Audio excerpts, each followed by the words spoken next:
A giant beast roamed the sunny plains of what is now southern North America 66 million years ago, its outline carved against a prehistoric sky.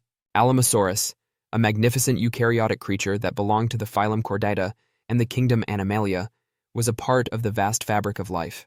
As a giant of the Sauropoda lineage, it is among the Saurischian dinosaurs, carrying the heritage of Opisthocoelicaudiinae subfamily and Saltasauridae family. Inscribed in the history of the ancient world, it was a Titanosauria clade member that personified the craftsmanship of nature. Every step of this giant, the Alamosaurus, was a silent tribute to its supremacy over the ground, and it moved with a majestic cadence.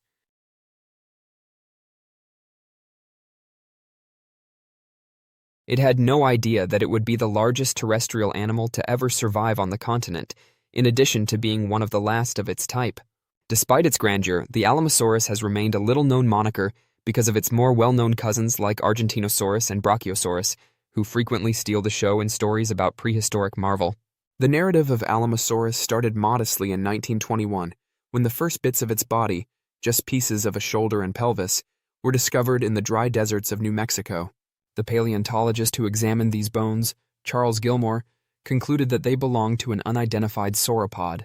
He honored the Ojo Alamo Formation, which had held its remnants for ages, by naming it Alamosaurus sanjuanensis by 1922. Ironically, the name caused confusion because many people thought it was the same as the Alamo in Texas. These early findings provided a limited narrative for decades, depicting Alamosaurus as a medium-sized sauropod that was noteworthy, but not exceptional. The sleeping monster didn't come to life until the early 2000s, when massive limb bones, cervical vertebrae, and a juvenile skeleton more complete than any other were discovered, revealing its actual size. A creature of astounding size was revealed by these pieces of its enormous body. An Alamosaurus was typically 85 feet long, 16 feet tall at the shoulder, and weighed more than 39 tons. But the biggest ones were about 98 feet long and weighed an incredible 88 tons, which is 8 times the weight of a mature Tyrannosaurus rex. With this new knowledge, Alamosaurus was ranked with the South American Argentinosaurus and the Asian Ruyangosaurus as one of the greatest giants of all time. Alamosaurus was not merely a passive herbivore like many of its relatives. In addition to being large, its body was reinforced. Bony armor called osteoderms formed a shield along its back and maybe other areas of its structure. According to some paleontologists, these plates might have even carried spines, giving its otherwise placid appearance a terrifying edge. In its ancient environment, this armor may have been used as a show of strength and authority in addition to providing protection from predators. Another story of tenacity was revealed by its skeleton.